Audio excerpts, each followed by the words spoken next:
ঠিকানা কোথায় বলছিলাম? জান্নাত। কোথায়? জান্নাত।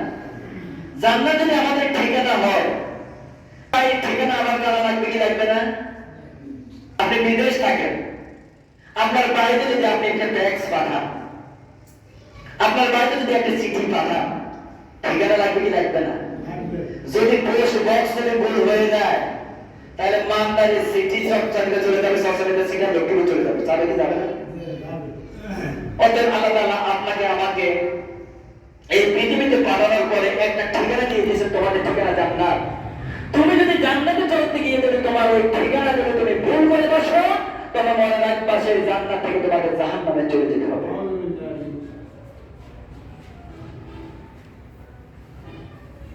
অতএব আমরা মুসলমান, আল্লাহ মুসলমানদেরকে বলছেন, ইয়া আইয়ুহাল্লাযীনা আমানুত্তাকুল্লাহ, ইয়া আইয়ুহাল্লাযীনা আমানুত্তাকুল্লাহ, হে ঈমানদাররা, যারা ঈমান এনেছো, আমি আল্লাহকে ভয় করো। কাকে ভয় করতে হবে? আল্লাহকে। কাকে ভয় করব?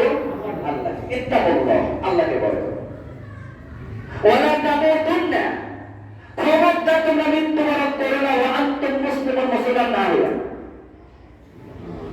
তাহলে আল্লাহ বললেন, হে ঈমানদাররা, যারা ঈমান আনছে এদের তো মুমিন হওয়ার কথা, মুসলমান হওয়ার কথা।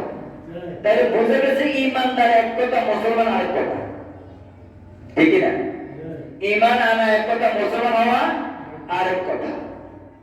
কিছু কিছু জায়গাতে ঈমান হিন্দুগুলো আছে, তারা আল্লাহকে বিশ্বাস করে কি করে না? তারা একজন সৃষ্টিকর্তাকে বিশ্বাস করে কি করে না? তারা করে। মুসলমানরা করে কি করে না? করে। করে না? করে। তাহলে মুসলমানরাও করে, হিন্দুরাও করে। মুসলমানরাও বেনামাজি আছে, হিন্দুরাও আছে না? তাহলে হেতার এই বিশ্বাস আর তোমার বিশ্বাসের তো ব্যবধান কোথায়? একজন হিন্দুর বিশ্বাসের মধ্যে মুসলমানদের বিশ্বাসের মধ্যে ব্যবধান কোথায়? ব্যবধান হলো যখন মুসলমানদেরকে বলা হবে তুমি এটা মানো, এটা করো, এটা করো না, তখন তারা বলবে সামি'না ওয়া আতা'না, আমরা শুনলাম আর আমরা মেনে নিলাম।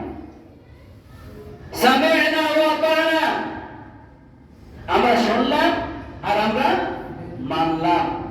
যদি হয় আমাদের এই অবস্থা, তাহলে বুঝতে হবে আসলামতু লিরাব্বিল আলামিন, আমি আল্লাহর কাছে নিজেকে সমর্পণ করেছি, একজন মুসলমান হিসেবে আল্লাহর কাছে আমি চললাম, উপস্থাপিত হলাম। অতএব যখন আমি মুসলমান, এই মুসলমানদের মধ্যে আল্লাহ তাআলা বলছেন 17 পদের মানুষ, 17 শ্রেণীর মানুষকে আল্লাহ জান্নাত দেবেন না, নাউযুবিল্লাহ। যারা নিজেকে মুসলমান দাবি করে, যারা নিজেকে মুসলমান দাবি করে, যারা মনে করে আমার মৃত্যু হতে দেরি, জান্নাতে যেতে দেরি নাই, তাদের ব্যাপারে রাসূল সাল্লাল্লাহু আলাইহি ওয়াসাল্লাম বলছেন এই রকম 17 শ্রেণীর মানুষকে আল্লাহ জান্নাত দিবেন না। কত শ্রেণী? 17 শ্রেণী।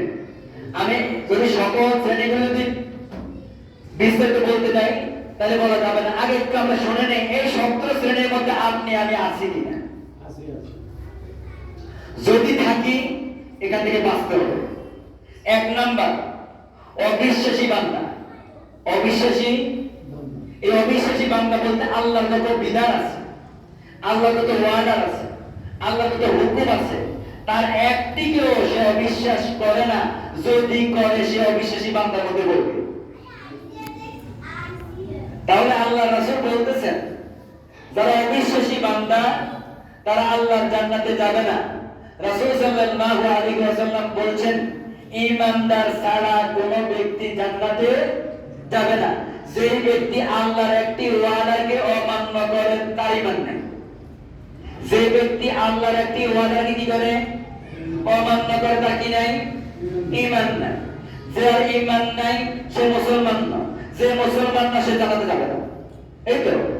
তাহলে বোঝা গেছে আল্লাহর যত বিধান আছে, রাসূল সাল্লাল্লাহু আলাইহি ওয়াসাল্লামের যত তরিকা আছে, যত নিয়ম আছে, পদ্ধতি আছে, যেগুলি পালন করা ফরজ, এরকম একটি জিনিসকেও অমান্য করা যাবে না। যদি করি আমি অবিশ্বাসী। 2 নাম্বার, নিষ্ঠুর প্রতিবেশী। নিষ্ঠুর প্রতিবেশী। আমার ঘরের পাশে আমার প্রতিবেশীর ঘর, আমার ঘরের পাশে আমার ভাইয়ের ঘর, আমার ঘরের পাশে আমার ঘর, আমার ঘরের পাশে অন্য মানুষ ঘর করেছে, কিন্তু আমার অত্যাচার নির্যাতনে সেই ব্যক্তি এই বাড়িতে থাকতে পারে না। আমার অত্যাচার নির্যাতনে সে নিজেকে অসহায় মনে করতেছে। এরকম প্রতিবেশীকে রাসূল সাল্লাল্লাহু আলাইহি ওয়াসাল্লাম বলছেন যে আর প্রতিবেশী যত ভালো সেই ব্যক্তি তত জান্নাতের সমানভাবে বসবাস করবে। যার প্রতিবেশী যত নিষ্ঠুর নির্দয়, আল্লাহ বলছেন ওই প্রতিবেশীকে আল্লাহ জান্নাত দিবেন না। অতএব নিষ্ঠুর প্রতিবেশী ব্যাপারে রাসূল সাল্লাল্লাহু আলাইহি ওয়াসাল্লাম বলছেন এই ব্যক্তি আল্লাহর জান্নাতে যাবে না। আপনার ঘরের পাশে একজন ঘর করতে গেলে আপনি ঘর করতে যায় না, আছে না নাই? আছে। অথচ যদি 1 বিঘা জায়গা হয়, 1 হাত জায়গা হয়, এই লোকটির ঘর হয়, কিন্তু ঘর দিবে না, করতে দিবে না, বলতে কি করতে দিবে না, কিছু করতে দিবে না, পানি করতে দিবে না। এর আছে না নাই? আছে। আল্লাহ তাআলা বলছেন বান্দা আমি তোর যে জান্নাতটা দিব, এই জান্নাতটা এই পৃথিবীর চাইতে 10 গুণ বড়। কত গুণ বড়? এটা সর্বনিম্ন না সর্বোচ্চ বড়টা? সবচেয়ে ছোটটা। সবচেয়ে ছোটটার পরিধি কত? এই পৃথিবীর চাইতে 10 গুণ বড়।